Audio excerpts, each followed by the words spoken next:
There's a limit to how much development can happen on a game in a single year, and MLB The Show 22 is the perfect example of what hitting that wall can look like. This year's entry plays as well as ever and looks great, but the confines of its annual release schedule are also apparent. A new co-op mode is a welcome if slightly underbaked addition, and the already solid stadium builder has been expanded upon nicely, but technical issues are more persistent than previous years too. MLB The Show 22 is still a really good baseball game, it's just beginning to show signs that it may be time to call in a reliever.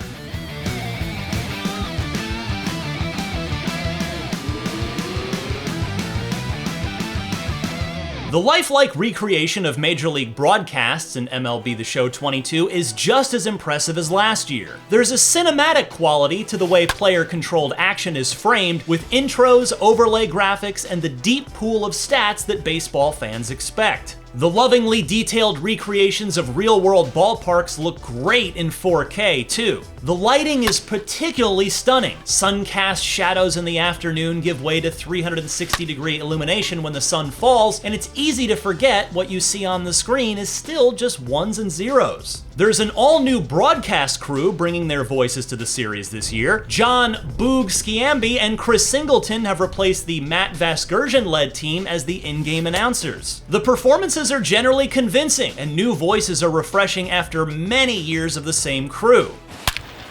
Oh, this is deep to left center, way back there, on its way, gone! However, the number of unique lines of dialogue has decreased noticeably, meaning lines annoyingly repeat with greater frequency than before. It also leads to some baffling holes in the dialogue, like when Ken Griffey Jr., who appears in the Road to the Show campaign, is introduced like this. Just about set now at the plate. Number 24.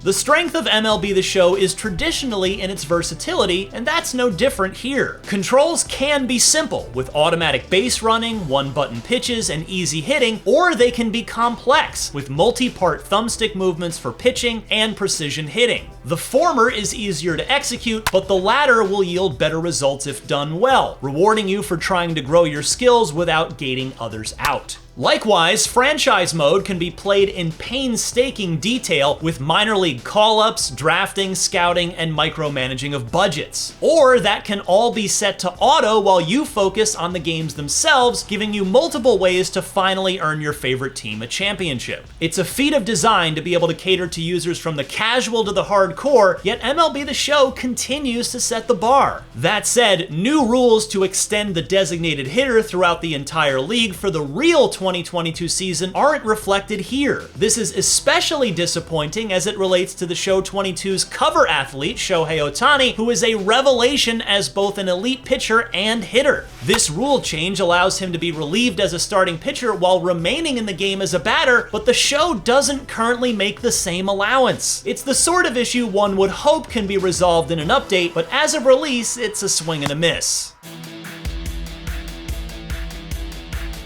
Online co-op is one of the key new additions in 2022, allowing you to form teams for 2v2 or 3v3 competition across platforms either with friends or through random matchmaking. Players on each team alternate batters while at the plate and rotate between pitching and fielding each inning. Being able to focus single-mindedly on one defensive task is liberating. While one person plays cat and mouse with pitch selection, the other can focus on making strategic choices around the diamond. There's also a joyous excitement to stepping up to the plate with a friend on base, knowing they are depending on you to make the hit that brings them home. However, there are some limitations to co-op too. There are no persistent teams or co-op leagues. You can't choose your opponents either, so the only way to play against friends is luck in matchmaking. Rotating defensive roles is also mandatory, forcing you to switch back and forth even if one player only wants to pitch while the other only wants to field. In its current iteration, co-op feels more like a fun proof of concept rather than a fully fleshed out mode fit for online competition. Co-op games frequently fail to connect to cross-platform friends too, and all sorts of other technical issues are unfortunately common in The Show 22. Players sometimes walk to the dugout frozen in strange poses, tutorials that are disabled in settings still appear, and online matches of any sort are prone to random disconnects. The stability fans have generally come to expect from the show has taken a noticeable hit, which is definitely a shame.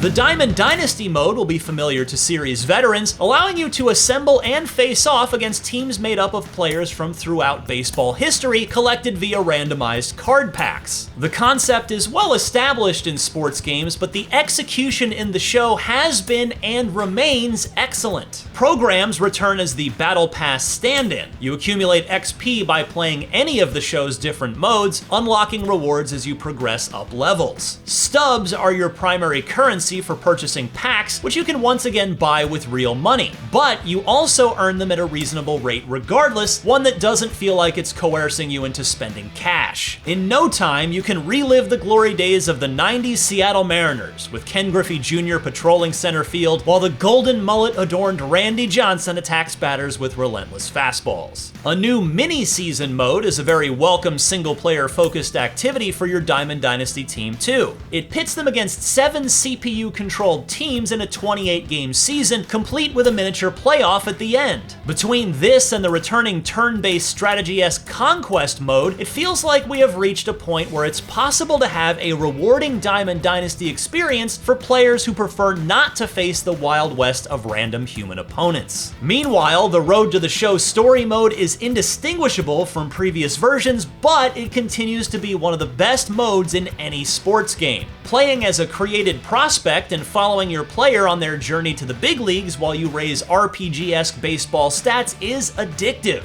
Games often take just a few minutes, and it's hard to resist that urge to play just one more. Plays spent on defense are great palate cleansers between at-bats, and the stat-building mini-games on off days are rewarding. It still takes too long to transition from AA to AAA and so on, but Road to the Show is so much more about the journey than the destination. The Stadium Builder has returned exclusively for PS5 and Xbox Series X and S players, unfortunately leaving the show's Switch debut slightly incomplete. The user interface has been tweaked, and building your dream ballpark is a smoother experience than ever. Your custom-created stadium can now be played at day or night, and placing lights is surprisingly strategic. Pre-built templates can expedite the process, and a great mix of serious and humorous pieces give you freedom to create both classic ballparks and absolute monstrosities. It's a great example of a feature debuting one year and improving in moderate but meaningful ways the next.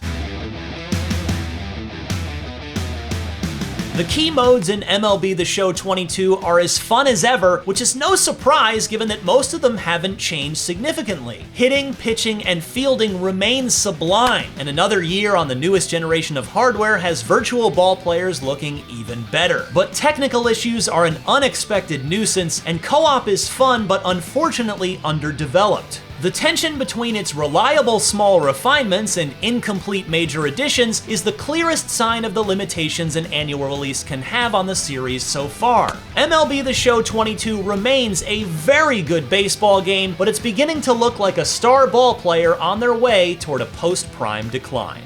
For more, check out our reviews of Gran Turismo 7 or LEGO Star Wars The Skywalker Saga, and for everything else, keep it right here on IGN.